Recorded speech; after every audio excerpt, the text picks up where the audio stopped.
존경하는 선배 동료 의원 여러분, 정세균 의장님, 그리고 이낙연 국무총리를 비롯한 국무위원 여러분, 전 자유한국당의 김종석 의원입니다. 이 재정정책은 예산과 조세정책으로 구현되는데 단기적으로는 경기조절 기능이 있지만 장기적으로는 국민의 소비, 투자, 저축 행태에 영향을 미쳐서 국가 경쟁력에 큰 영향을 미칩니다. 지금 한국 경제는 20년째 서서히 시들어가고 있다는 것이 많은 전문가들과 국제기구의 평가입니다.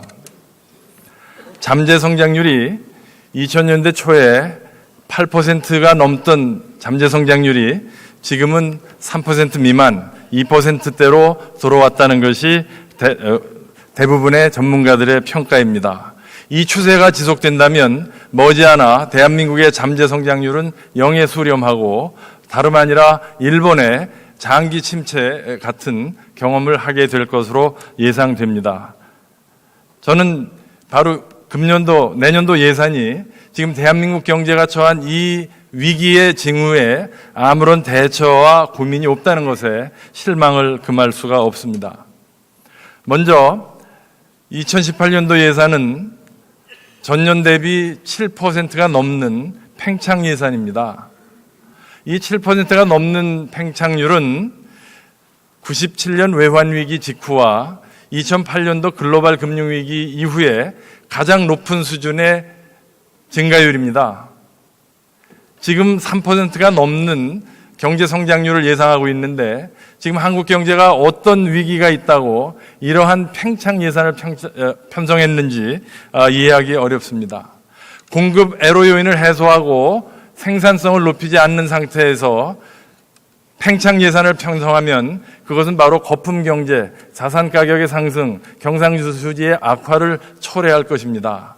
이러한 과도한 팽창 예산의 위험성을 현 정부는 간과하고 편성하였습니다. 동시에 공무원이 9,000명 이상 지금 증가하는 것으로 수정안이 되어 있습니다. 정부 여당의 자료를 보면 공공수요가 있고 필요한 곳에 공무원을 늘린다고 했습니다.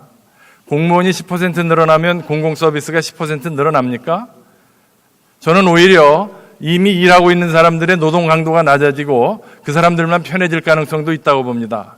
다시 말씀드려서 공무원 숫자를 늘리기 이전에 공무원이 세금값을 하는지 생산성은 있는 것인지 공공부문의 개혁부터 전제하고 그리고 나서 공무원 정원을 늘리는 것을 논의했어야 한다고 생각합니다. 또 앞에서 여러분이 지적하셨다시피 최저임금 7,530원으로 2018년부터 올라갑니다. 너무 급격히 올라가니까 3조 원에 해당하는 정부 예산으로 국민 세금으로 그 차액을 보존해주는 지금 궁여지책이 도입되었습니다. 문제는 2019년에 최저임금 안 올라갈 겁니까? 그럼 또 보존해 줄 겁니까? 2020년은 어떻게 하실 겁니까? 그래서 3조 이상 2019년에 안 올리기로 했다고 하는데 언제까지 이러한 부작용을 감내하면서 이러한 비정상을 지속할 것인지 몹시 우려됩니다. 최저임금을 올린 나라들의 공통점을 보면 일본이나 미국 같은 경우에 최저임금이 올라간 것은 바로 그 나라가 완전 고용을 달성했기 때문입니다. 지금과 같이 대한민국의 고실업 상태에서 최저임금을 올린다는 것은 고용의 감소로 이어질 가능성이 더 높다고 생각을 합니다. 지금 경기 회복 조짐이 미약하나마 보이고 있습니다.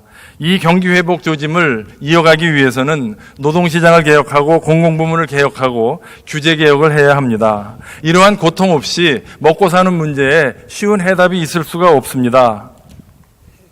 급조된 선거 공약 수준의 검증되지 않은 파퓰리즘과 사이비 경제 이론으로 경제를 살릴 수는 없습니다. 상식과 증거에 기반한 정책으로 정상화해야 합니다. 경제 구조 개혁과 경쟁력 강화에 대한 고민과 고려가 없는 2018년도 예산안은 거대한 국민 세금의 낭비라고 생각을 합니다. 아무쪼록 부결시켜 주시고 원점에서 다시 편성해 주시기 바랍니다. 경청해 주셔서 감사합니다. 네, 수고하셨습니다. 다음은 윤후덕 의원 나오셔서 토론해 주시기 바랍니다.